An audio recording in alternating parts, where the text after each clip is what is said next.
పెద్ద ముసుగేసి పెద్ద బైబిల్ పట్టుకుని పరలోకం వెళ్తావా? భక్తుల్లాగా బట్టలు వేయడం కాదు, భక్తుల్లాగా యాక్షన్ చేయడం కాదు, భక్తుల్లాగా బతకాలి. చప్పలు కొట్టి స్తోత్రం చెప్పు. హల్లెలూయా. నీకు అర్థమవుతుందా? తెల్ల బట్టలు వేసినంత మాత్రం భక్తి వెళ్ళిపోరు అని తెల్ల బట్టలు వేయొద్దని చెప్పట్లా. అక్కడితో అయితే నువ్వు పరలోకం వెళ్ళవు. ప్రార్థన చేసినంత మాత్రం నువ్వు భక్తుడు కాదు, అక్కడితో అయితే నువ్వు పరలోకం వెళ్ళవు. అది దేవుడు చెప్పేది. దేవునికి స్తోత్రం. హల్లెలూయా. దానితో పాటు చేయవలసినవి ఇంకా ఉన్నాయి. ఈ కుర్రాడు అడిగాడు, నేను 10 ఆజ్ఞలు పాటిస్తున్నానయ్యా, ఇంకను నాకు కొదివేంటి అని అంటే యేసయ్య గొప్ప మాట అన్నాడు. గొప్ప మాట. ఏ మాట? నీవు పరిపూర్ణుడ ఒకటకు కోరిన ఎడలా. గట్టిగా చెప్పలు కొట్టండి. అర్థం కాకపోయినా కొట్టండి, అర్థం తర్వాత చెప్తాను.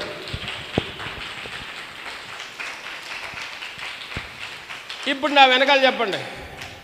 నీవు పరిపూర్ణుడ ఒకటకు కోరిన ఎడలా అంటే అర్థం ఏంటి?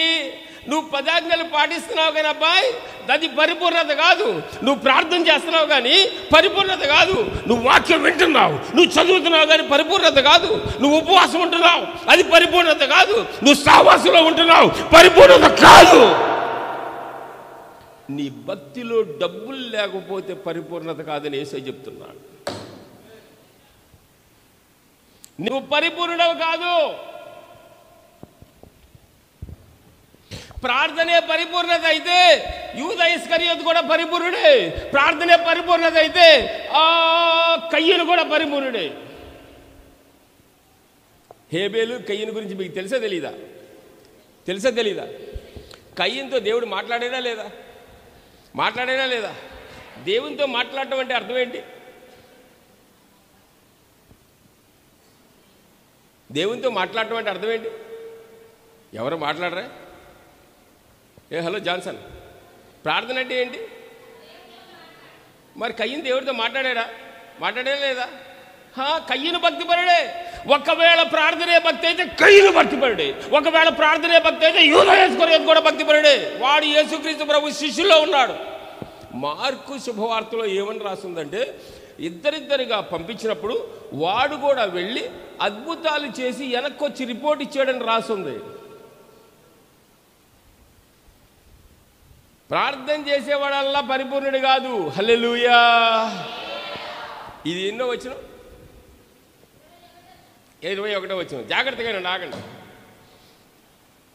చదువు. నువ్వు నిజంగా భక్తి చేయాలంటే, హల్లెలూయా, ఈ మందిరానికి ఎన్ని గోడలు ఉన్నాయి చెప్పరేంటి? అందరూ ఇంకా మిగిలిన వాళ్ళందరికీ తెలుగు అర్థం కాలేదా?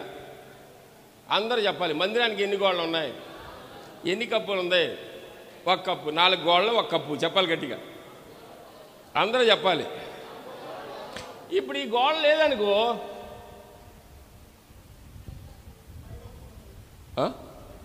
నేను అడిగేదాకా ఆగాలిగా పెద్దోడా.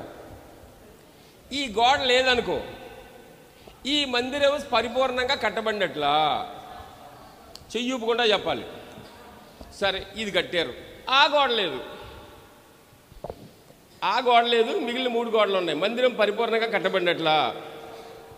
సరే, 4 గోడలు ఉన్నాయి కానీ కప్పు లేదు, మందిరం పరిపూర్ణంగా కట్టబడినట్లా. దేవుడు అదే చెబుతున్నాడు. ఒరే, నువ్వు ప్రార్థన చేస్తున్నావు, వాక్యం చదువుతున్నావు, ఉపవాసం ఉంటున్నావు, సహవాసంలోకి వస్తున్నావు, కానీ నీకు పరిపూర్ణత లేదు. ప్రార్థనలో పరిపూర్ణత సాధించలేదు వాడు. నేను దీనిలో ఇప్పుడే స్టార్ట్ చేశాను, సాయంకాలం వెళ్తాను, రేపు వెళ్తాను. ఎప్పుడు డబ్బులు వచ్చి కరెక్ట్గా భక్తిలో కరెక్ట్గా నిలబడతాయో అప్పుడే పరిపూర్ణత వస్తుందంట. దేవునికి స్తోత్రం కలుగును గాక. ఒరే, నువ్వు ప్రార్థన చేస్తావు, మంచోడు, ఊరిని కొట్టలేరా? నువ్వు ప్రార్థన చేస్తావురా, నువ్వు 10 ఆజ్ఞలు పాటిస్తున్నావు కానీ మరి పిచ్చోడా, ఇది పరిపూర్ణత కాదు. నువ్వు భక్తుని అనుకుంటున్నావేమో. వీడు పిసినారోడు, వీడు దశంబాలు కట్టిన క్యాండిడేట్.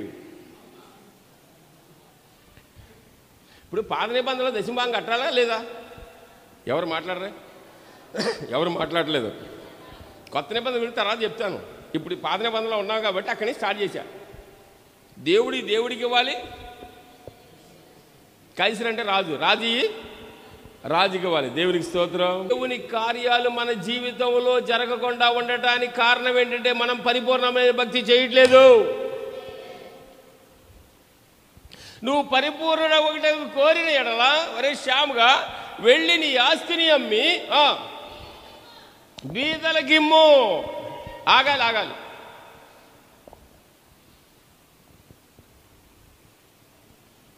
ధర్మకార్యాలంటే 2 రకాలని చెప్పా. ఒకటి దేవుడికి ఖర్చు పెట్టేవి, 2 మనుషులకి ఇవ్వాల్సినవి. బీదలకు సహాయం చేసేవాడు యెహోవాకు, గట్టిగా చెప్పాలి, అప్పంటే ఏంటి సార్? బదులంటే ఏంటి అమ్మాయి? మళ్ళీ వెనక్కి వస్తుంది. చెప్పలు కొట్టి స్తోత్రం చెప్పాలి గట్టిగా. అర్థమవుతుందా? దేవుడికి ఇచ్చే డబ్బులు కానీ బీదలకు ఇచ్చే డబ్బులు కానీ ఏమవుతాయి? హల్లెలూయా. మీరు బీదలకి ఇవ్వాలి, దేవునికి ఇవ్వాలి. 3 ఏళ్ళు చూపించండి అందరూ.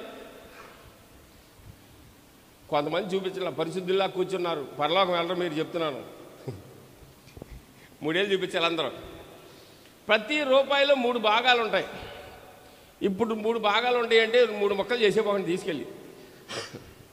1 దేవుని వాటా, చెప్పండి అందరూ చెప్పాలి. 2 పేదల వాటా, 3 నా వాటా.